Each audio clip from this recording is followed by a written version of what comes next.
Coach, we'll go ahead and get started. We'll start with an opening statement, then we'll open it up for questions. Yeah, congratulations to Coach Brooks and the Lamar Cardinals. I thought they played a fine game today and represented the league well, and they've been a good team all season. I think they're a complete team. I thought they've shown it and played it throughout the year and been really, really consistent. And I'm excited for him, and I have a ton of respect for him and being able to flip their year from where we are this year to where they are this year is a lot of credit to him and his staff and what they've done. But for me, this is always a really, really tough moment. You not only to have 6 seniors that represent the university well, represent our city well, not just in their play, but also in their academic achievement. We have 2 in graduate school, 4 others that will graduate in May.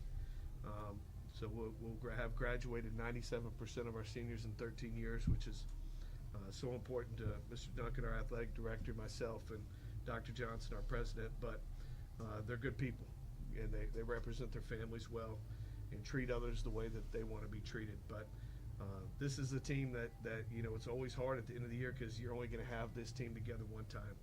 And so as a coach, it hurts at the end of the year. But for the game, I thought that we were good enough to be close, but we just weren't good enough to win. And we needed to be elite at some categories that we weren't at tonight. We were competitive in some areas. We guarded really, really well for long, extended periods of time deep into the shot clock, and just weren't able to corral the rebound or keep them from a second chance point or be able to convert that miss into a transition opportunity for us. And just our margin wasn't big enough to be able to hold on and win. Questions? Tonight you shot 4 of 17 from threes. How much of that was them, and how much of that was just playing last night and losing your legs?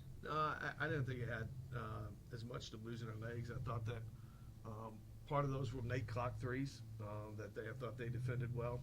I thought we got in a late clock situation several times with a couple of those and had to take some tough shots that maybe weren't within our flow or as makeable as normal. But you have to give credit to them defensively for what they were able to do. And it just wasn't our best shooting night. Sometimes it happens, and I think tonight was one of those nights where from 3 it just wasn't our best night. When you look at it, they were 3 for 16, we were 4 for 17, so it definitely wasn't a shooter's game for sure. I'll choose the positive and say it was good defense on both sides. Jordan, what kind of looks did they throw at you that limited you in terms of getting your shot off in the first half? I think it was midway through the first half before you were really able to even get a look at the basket.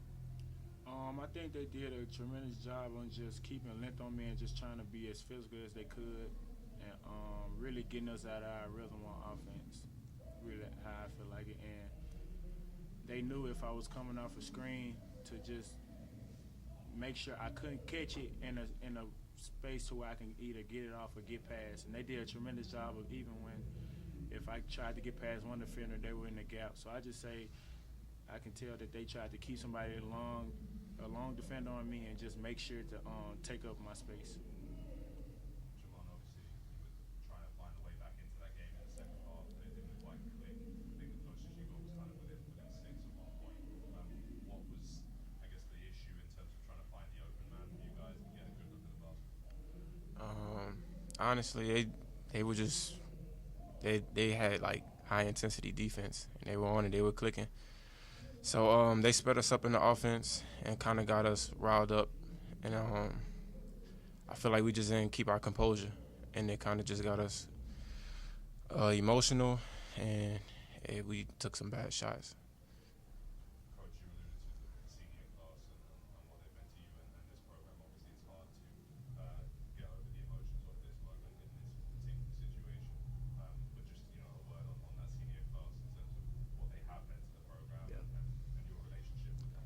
Yeah, the part that I said in the locker room is that I'm really lucky. I'm doing the only job I've ever dreamed of doing.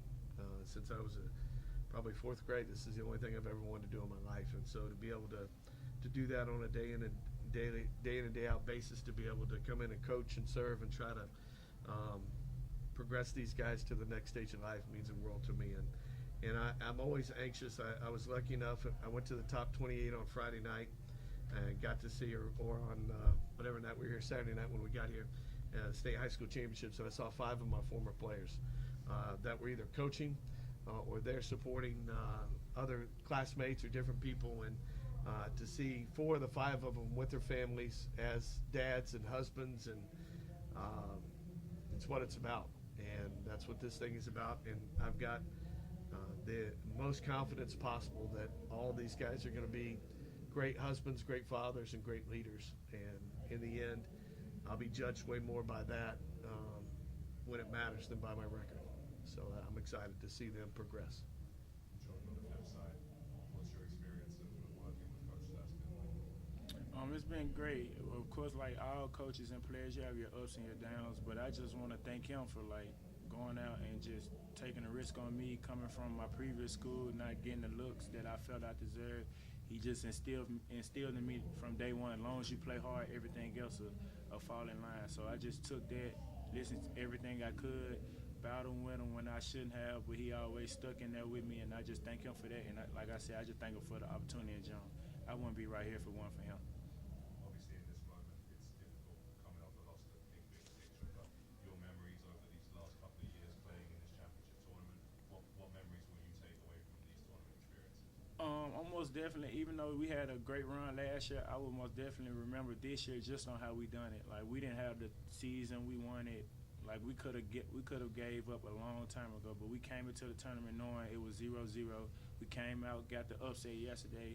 I loved how, like, after the game, everybody was happy. Everybody, like, stayed together. Was just like a big family. So those moments from yesterday on the way here, even now, like, of course we're sad right now, but we're still, like, that tight-knit to where the loss not going to hurt as much as it is down the road, but that family-oriented vibe, like, those are the things that I'm going to miss. And Jamon, approach as you build for the future. How do you use this as motivation and coach, building forward? How do you see the program where it stands right now? Well, I think anytime you're in these tournaments, it's a great experience. And you can play in them, and you've got to succeed in them. And I think anytime we can put these guys in and get wins in these tournaments is big. To be able to bring back that experience, that knowledge of how to go about it, the process of it, is valuable. But, in this new world we're in college basketball, it's a 24/7 deal. And it goes quickly and changes quickly. But the good part is we've always been able to consistently have high character guys within our program. And that'll always be the basis of how we go about operating. And I'm excited to see what the future holds. And I really believe in the group that we'll bring back, and excited to add some pieces to it to put us back in championship contention. Any other questions? Thank you, guys. Thank you all.